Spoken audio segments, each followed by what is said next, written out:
Ancud, Isla Grande de Chiloé, Chile. Aunque la capital oficial vuelve a ser Santiago, esta antigua base de refugiados continúa siendo el centro económico y cultural del país. La casa de la playa de la península de Lacuy es el hogar de Ernesto Holguín, aunque sus deberes como capitán de barco mercante lo mantienen en el mar casi todo el año. Los libros de historia lo llaman Conferencia de Honolulu, pero en realidad debería llamarse Conferencia de Saratoga, porque eso fue lo único que pudimos verlos allí reunidos. Pasamos 14 días entre compartimentos abarrotados y pasillos húmedos y mal ventilados.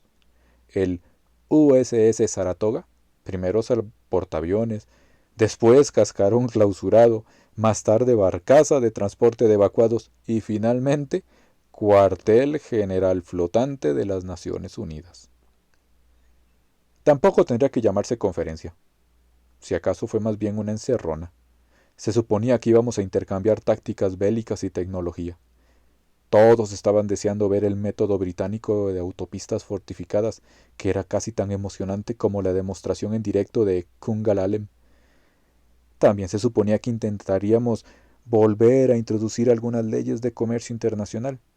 Esa en concreto era mi labor, integrar los restos de nuestra armada en la nueva estructura de convoyes internacionales. En realidad, no estaba muy seguro de qué debía esperar de mi estancia en el Super Sana.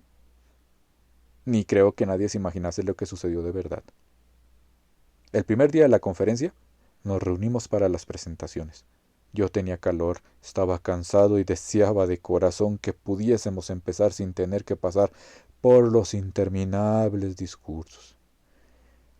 Entonces, el embajador estadounidense se levantó y el mundo entero se paró en seco. Dijo que había llegado el momento de pasar al ataque, de salir todos de nuestras líneas defensivas y empezar a recuperar el terreno infestado. Al principio creí que se refería tan solo a operaciones aisladas, asegurar una isla habitables o quizá reabrir las zonas del canal del Suez-Panamá.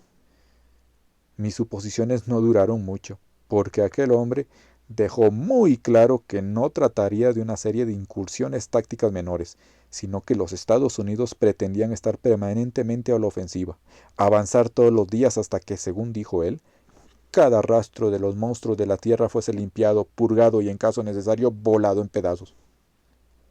A lo mejor pensó que fusilar las palabras de Sir Churchill serviría para establecer algún tipo de vínculo emocional, pero no fue así. Todo lo contrario. La habitación estalló en una serie de discusiones espontáneas. Un lado preguntaba por qué demonios teníamos que arriesgar más vidas y sufrir más muertes innecesarias cuando podíamos permanecer quietos y seguros, esperando a que nuestro enemigo se pudriese. ¿Acaso no estaba pasando ya? ¿No era cierto que los primeros casos empezaban a mostrar signos de descomposición avanzada? El tiempo estaba de nuestro lado, no del suyo. ¿Por qué no dejar que la naturaleza no hiciese el trabajo?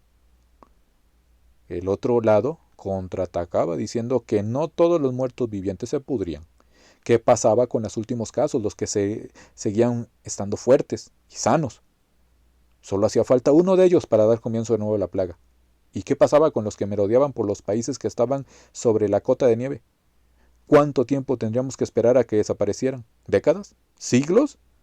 ¿Tendrían los refugiados de aquellos países la oportunidad de volver a casa alguna vez? Y ahí se puso fea la cosa. Muchos de los países más fríos pertenecían a lo que se solía llamar el primer mundo.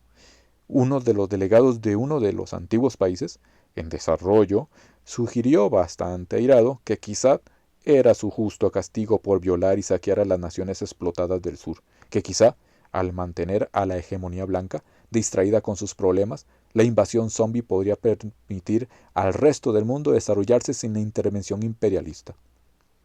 Pensaba que quizás los muertos habían aportado algo más que devastación, que a lo mejor al final significarían un futuro justo. En fin, mi gente siente poca simpatía por los gringos del norte y mi familia sufrió lo bastante bajo el régimen de Pinochet para convertir ese rencor en algo personal.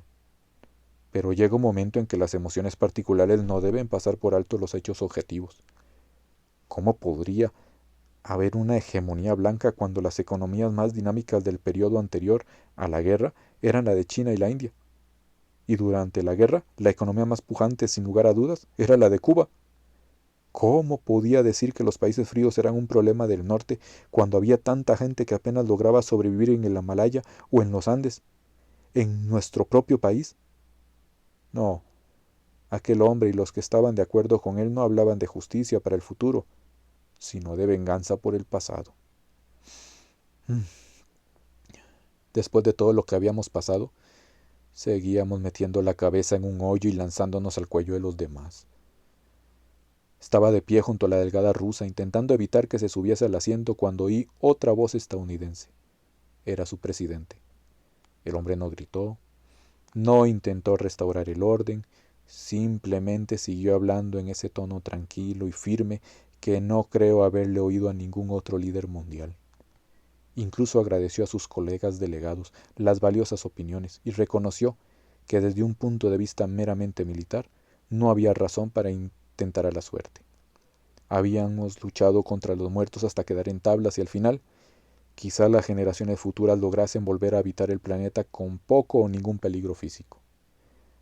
Sí, nuestras estrategias de defensa habían salvado a la raza humana, pero ¿qué pasaba con el espíritu humano?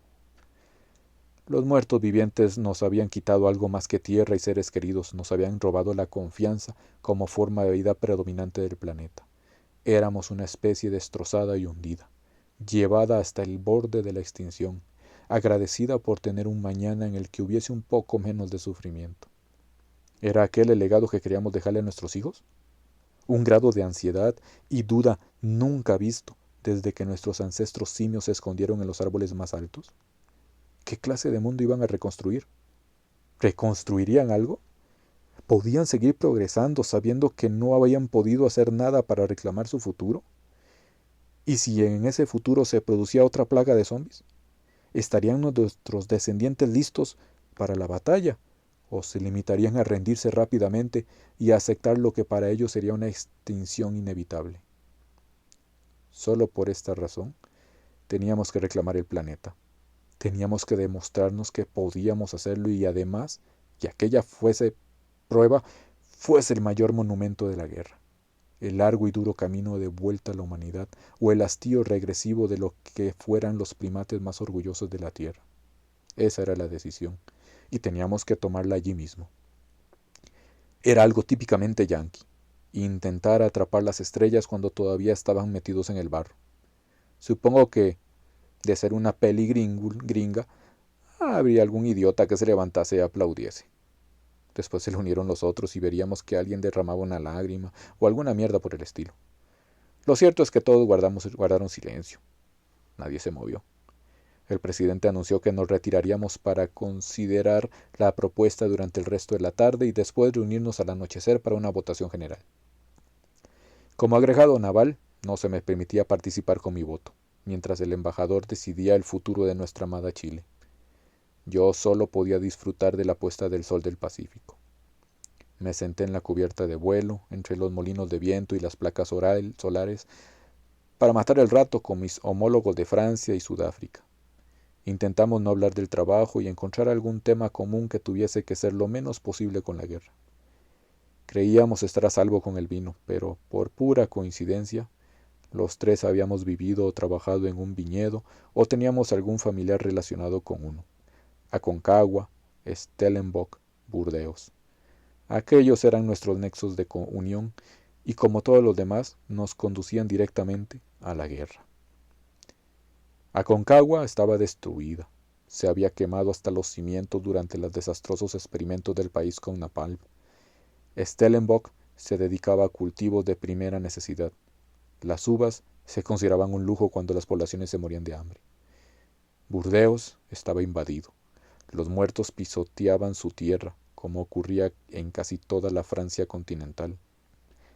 El comandante Émile Renard tenía un optimismo morboso. ¿Quién sabe lo que harían los nutrientes de los cadáveres en la tierra?, decía. Quizá mejoren el sabor cuando volvamos a tomar Burdeos, si es que lo volvemos a tomar. Cuando el sol comenzó a ponerse, Renard sacó algo de su mochila. Una botella de Chateau Latour, cosecha de 1964. No nos lo podíamos creer.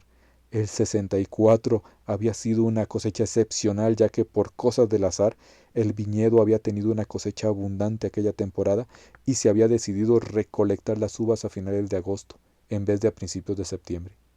Aquel septiembre quedó marcado por unas lluvias tempranas y devastadoras que inundaron los otros viñedos y elevaron el Château Latour a un nivel semejante al del Santo Grial. La botella que Renaud tenía en la mano podía ser la última de su clase, el símbolo perfecto de un mundo que quizá no volveríamos a ver. Era el único objeto personal que había conseguido salvar durante la evacuación y lo llevaba a todas partes. Planeaba guardarlo para siempre, seguramente, ya que daba la impresión de que no volvería a hacerse vino de ningún tipo. Pero en aquel momento, después del discurso del presidente yanqui, se humedece los labios de manera inconsciente, saboreando el recuerdo. No le había sentado bien el viaje y las tazas de plástico no ayudaban. Sin embargo, no nos importa. Saboreamos cada trago. ¿Estaba seguro del resultado de la votación? No de que fuese unánime, y en eso tuve razón. 17 votos negativos y 31 abstenciones. Los que votaron en contra estaban dispuestos al menos a sufrir las consecuencias a largo plazo de su decisión, y lo hicieron. Si se piensa que la nueva ONU solo tenía 72 delegados, el apoyo fue bastante escaso. A mí no me importaba ni tampoco a los otros dos sumilleres aficionados. Para nosotros, nuestros países y nuestros hijos, la decisión estaba tomada: atacar.